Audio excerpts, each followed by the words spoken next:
Hello, everyone, and welcome to another episode of Environmental Justice Now.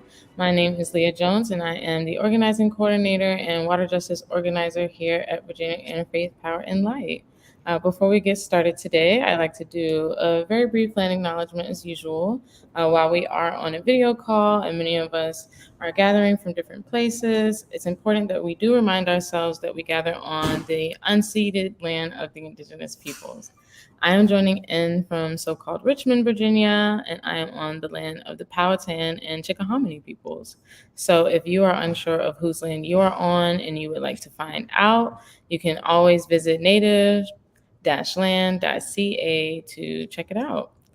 So thank you all for tuning in for another episode of Environmental Justice Now. This week, actually, on July 5th, marked the third anniversary of the cancellation of the Atlantic Coast Pipeline, a pipeline that would have damaged communities in Virginia, West Virginia, and in North Carolina. Specifically, the ACP would run between Harrison County, West Virginia, and Robeson County, North Carolina, a length of approximately 600 miles. So quite a lot of miles. ACP would be 42 inches in diameter, would have been 42 inches in diameter and would cross 3 states, like I already mentioned, West Virginia, Virginia, and North Carolina.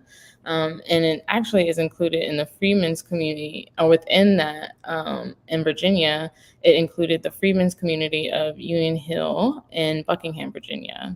And VIPL was actually able to take part in the resistance effort against the pipeline back in 2017 up until its cancellation in 2020.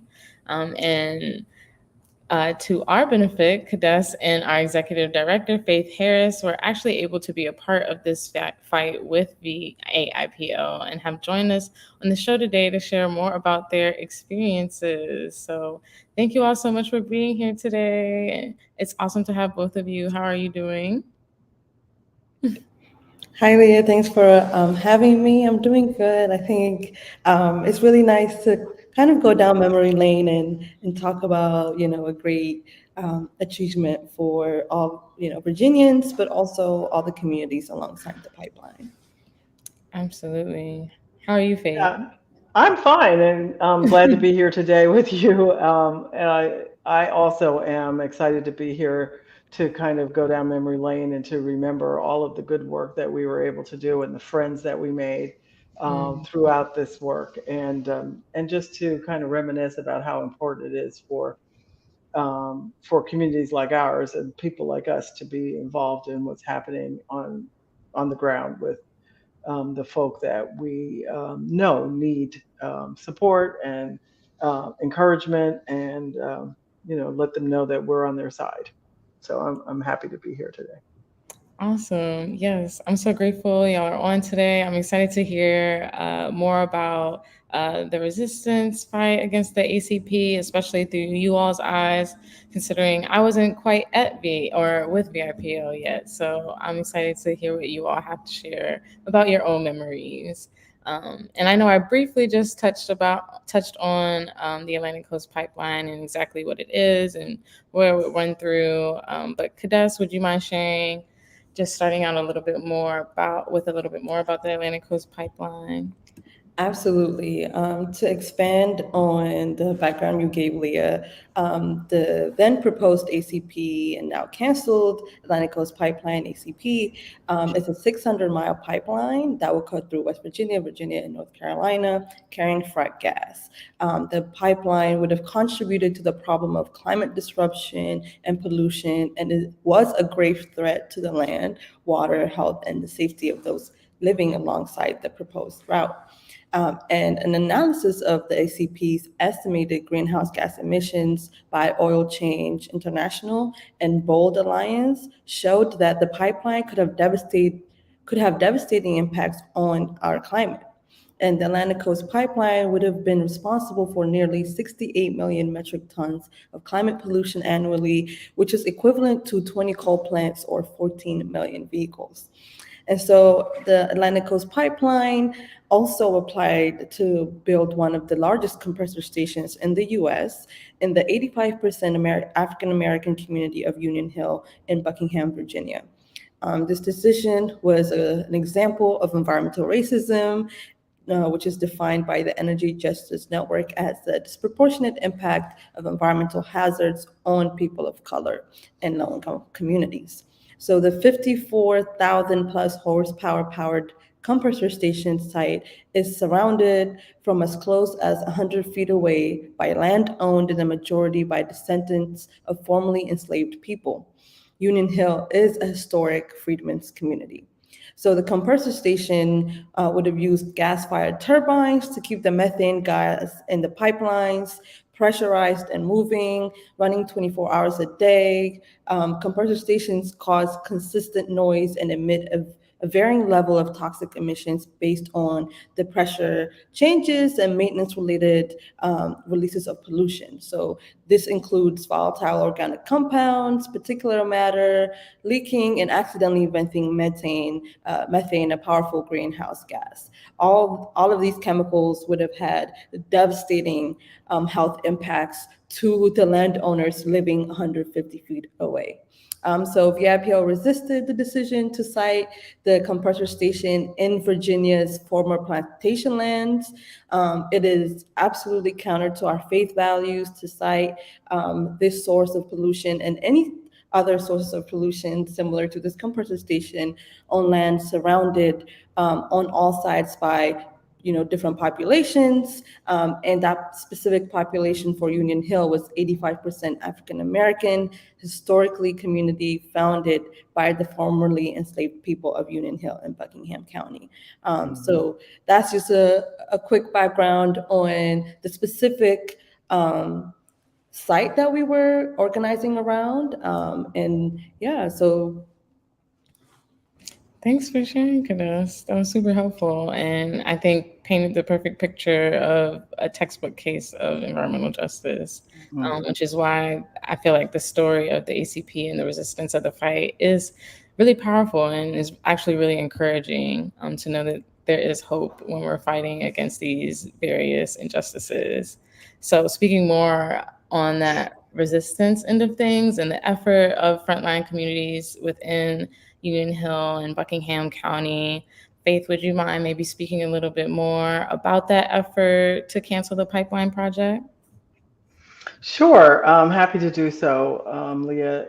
So first, let me thank our partners and our friends that we have so much love and respect and affection for in Buckingham County. So Friends of Buckingham, Union Hill, Union Grove Baptist churches, both churches were extremely they were actually threatened, but they were also extremely involved in this resistance, and they were actually part of the reason why we were attracted to and compelled to go to and do this work with Buckingham County. Water is Life, Yogaville Environmental Solutions, Interfaith Alliance for Climate Justice, the Union Hill and Yogaville communities at large, RVA Climate Justice League, and all of us work together and also the university students and faculty from the University of Richmond all work together to try to resist the siting of the compressor station and also the pipeline going because it was also proposed to go under the James River. So there were lots of good reasons why this was a bad, bad, bad idea. And so we sustained that resistance, and we were so delighted to be able to celebrate 3 years after the cancellation of that pipeline. Um, Families can that live in Buckingham County, a very pristine, beautiful part of our state, can express, their relief that they don't have to, their lives are not threatened by the compressor station and pipeline. They can continue their legacy of passing down their land, breathing fresh air, drinking pristine water, because they were able to raise their voices and we were able to help amplify their voices against the construction of the ACP. And so we're very proud of our efforts, but we're also very proud of that community and the community efforts, and many who are still very involved in protecting Buckingham County from new threats. So one of the things that we did, we posted a number of events and conversations with community members. Weekly, we participated in the Water is Life and Friends of Buckingham gatherings. We would go up on Sunday afternoons. We'd have a meal together often. We would protest, we'd sing, we'd hear prayers, and we would hear and learn about the news, what was going on.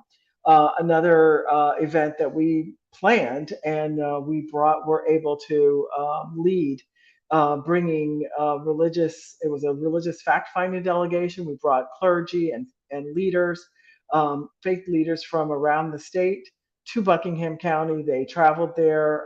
We were hosted by Union Grove and Union Hill Baptist churches, and we had a meal together. We did touring. They heard from community residents who were immediately being impacted, who were watching out their back doors, like only 100 feet away, watching trees being felled in order for this compressor station to be built right in their backyard. So we were really happy to be able to bring together the traditions, these various traditions of Hinduism, Buddhism, and Christianity, Islam, and even Wicca communities to resist and to fight and to really engage each other, oftentimes for many of them for the first time.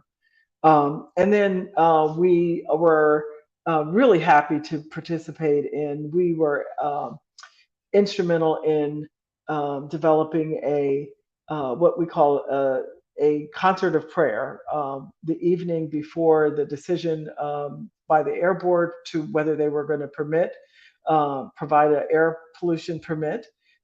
We had a 24-hour vigil at Richmond Hill here in Richmond, where Buckingham residents, Union Hill residents participated, and we had clergy from various backgrounds lead prayers, meditations.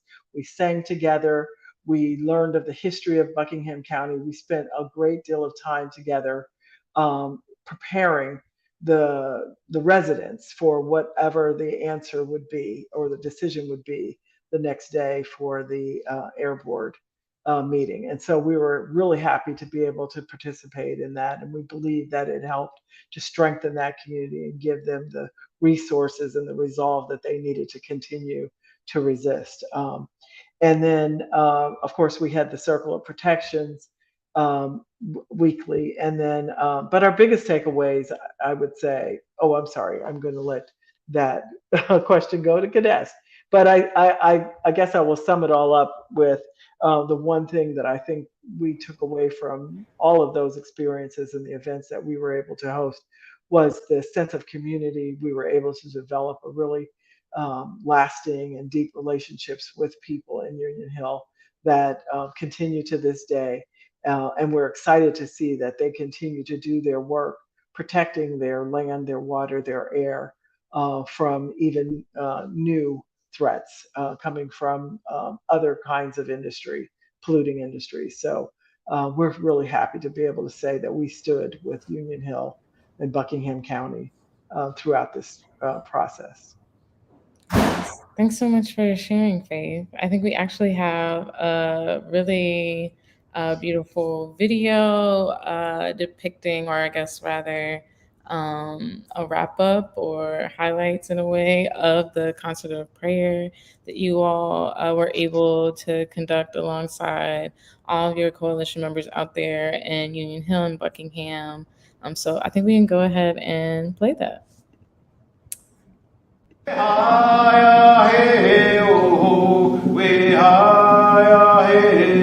We ask, Father God, for your divine blessing in what we are doing even right now. For it is part of your mandate for us to be caretakers of the world. God bless every step and God bless the earth. God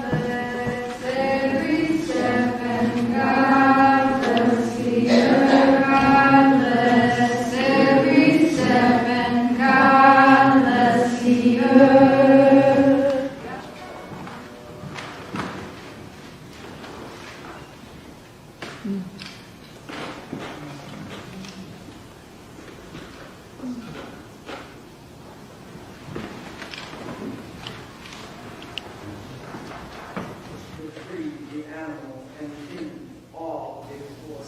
us from the time of trial, and deliver us from evil.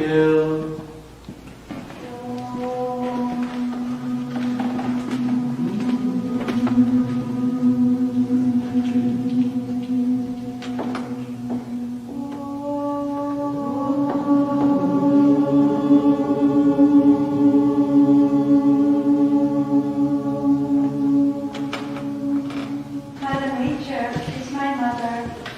My father is the Lord of all.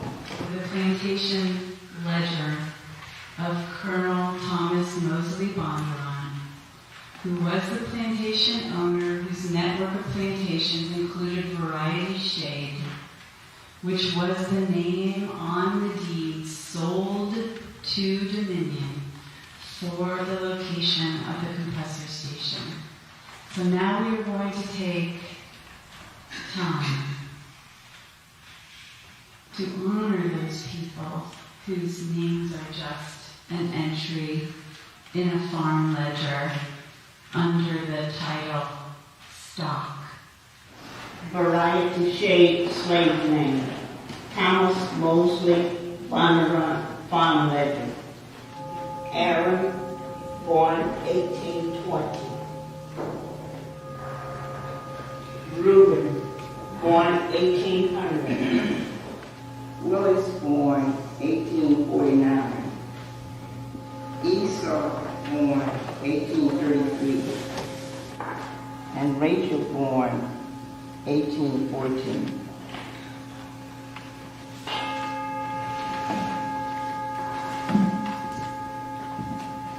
Emmanuel, born 1820. Billy, born 1816. Louisa, born 1822. Clifton, born 1854. Out of the huts of history's shame, I rise.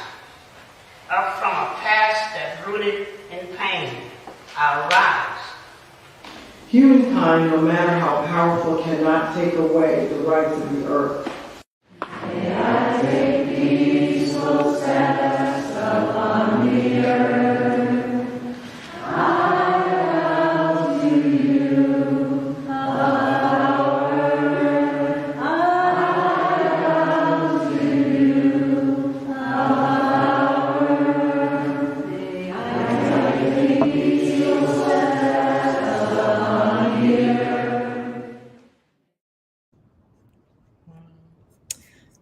What a beautiful video, and what a beautiful way to honor and uplift the need to protect that sacred area of Union Hill and Buckingham County.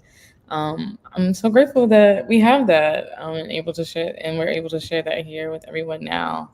Out of all the things that you've listed, Faith, it sounded like there was so much work that went into this from so many of our coalition members, and especially the folks out there on the front lines in Union Hill and Buckingham County, Yogaville.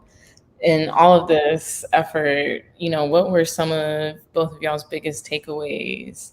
Kadesh, maybe do you want to share first? Sure. Earlier, Faith mentioned, this fight also had the support of University of Richmond students. I was one of those students. I joined the Atlantic Coast Pipeline fight while I was in college, and I was a fellow for Virginia Interfaith Power and Light. And so my biggest takeaway from that fight was the intersections of environmental justice, right? Learning about the connection of historical injustices that still live on in many Black communities in many different forums, a sighting of a huge compressor station that has devastating impacts on our people's health, our neighbors' health. And I also learned a lot about the importance of community-based participatory research. For instance, one of the biggest revelation was that the site chosen by Dominion for the compressor station had many unmarked graves of enslaved Africans because it was once part of a large plantation called Variety Shades.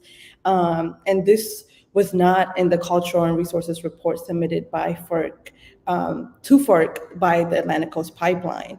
And a search for graves had not occurred until the community, one of the residents of the community, Lakshmi Fjord, was able to galvanize the different groups, Yogaville, Union Hill, and Friends of Buckingham, to be able to do door-to-door counting of the different folks that lived and that were descendant of freedmen folks, but also do a site search for these unmarked graves. So, through her research, through the community-based research,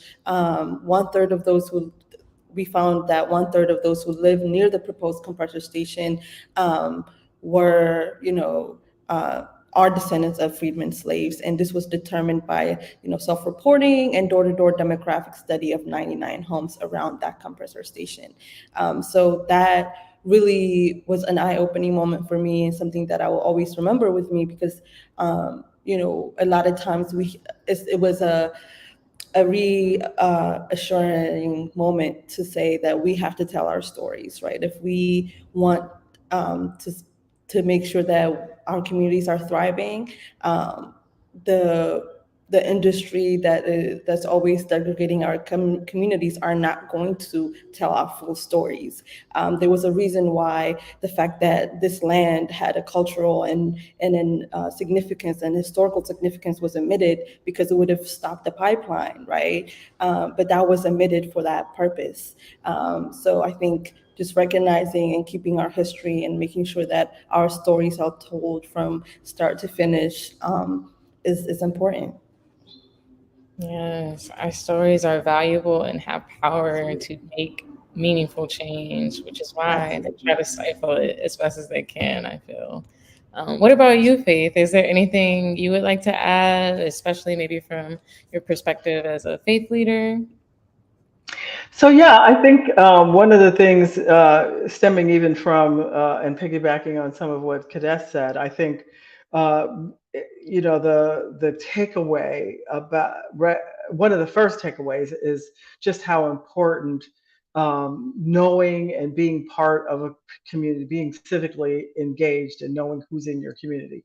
The fact that Lakshmi lived there, right? So she had all of these she's a anthropologist by training, right? So she had the training, so she was able to bring, put together very quickly the process for doing those surveys and learning who was there and doing that kind of excavation work around the graves.